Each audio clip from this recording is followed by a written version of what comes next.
Good morning, good afternoon, and good evening. Welcome to From Heroes to Icons. I'm Jason. We're looking at the second episode of Marvel's What If. And this time we're looking at what if T'Challa of Wakanda became Star-Lord. He's picked up by Yondu, well, by Yondu's goons, instead of Peter Quill.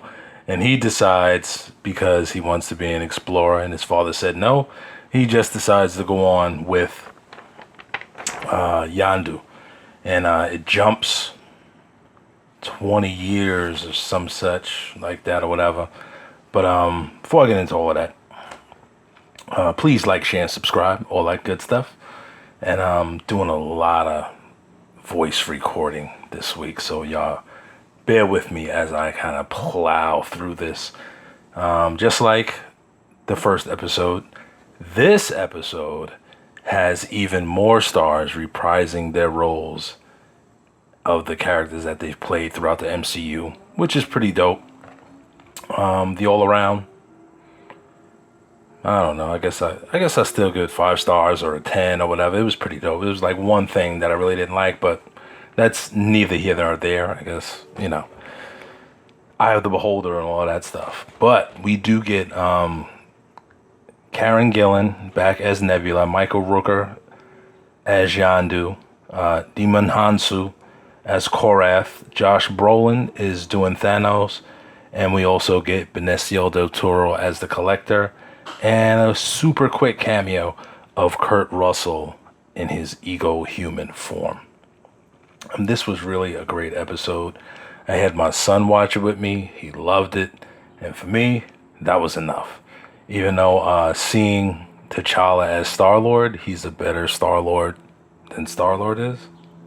Guess some people won't like that. But T'Challa changes the whole dynamic of the Ravagers.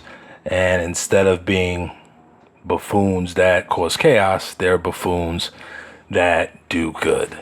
And of course, Michael Rooker as Yondu was dope. We get the whole, pretty much see the whole gang together again. We get a cameo by Drax the Destroyer. He's still whack. Nebula is here, and now she has a nice head of blonde hair, and part of her hair covers her left eye, where you see the mechanical prosthetic eye. It's pretty dope. She's a really cool character. Looks kind of hot with the blonde hair. Totally seems like she has the hots for T'Challa.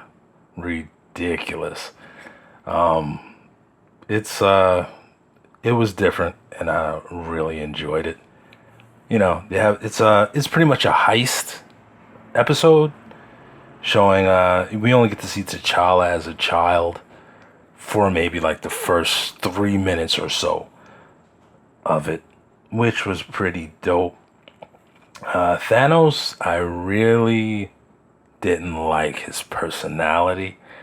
They I don't know what it is when they stop people from being extremely aggressive.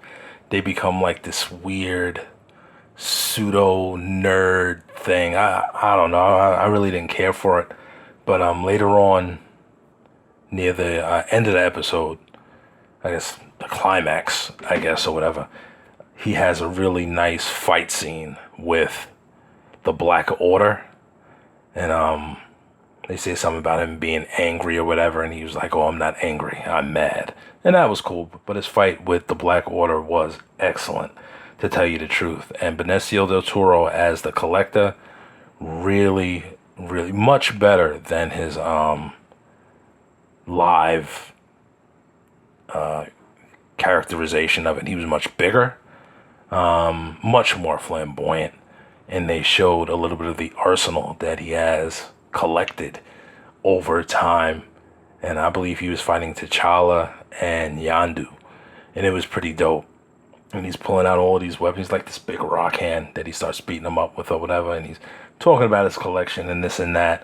But as he pulls out a small I guess it was a small glass shelf with all of these weapons in it, you get to see the Steve Rogers Captain America shield and Thor's hammer. I didn't really get a good look at all the other weapons. I'm not that versed in all the weaponry of the Marvel Universe. And then he pulls out Hela's helmet which I guess is a conduit for necro swords. That's how she was able to make her swords in Thor Ragnarok.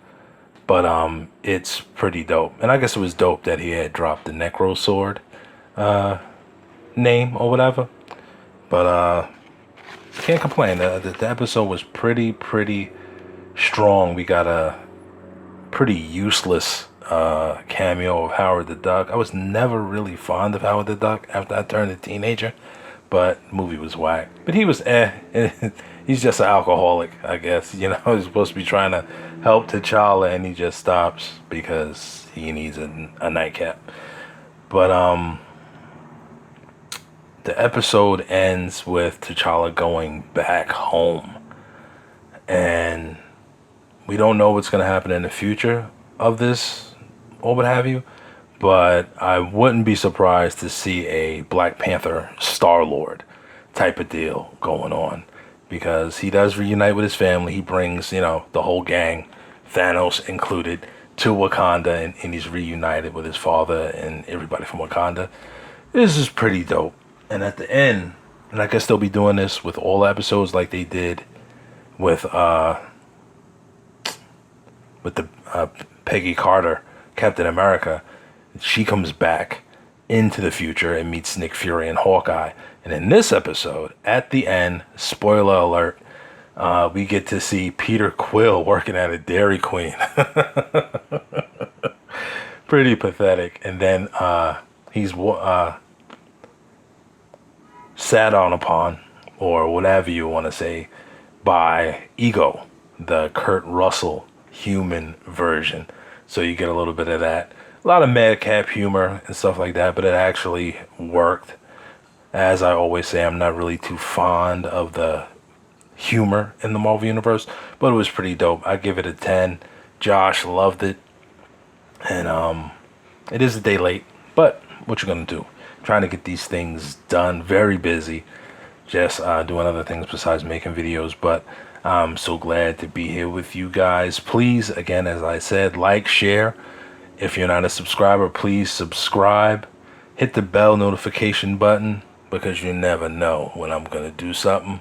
I'm that kind of haphazard YouTuber or whatever. And I will see you guys soon. As always, be great and do great. Peace.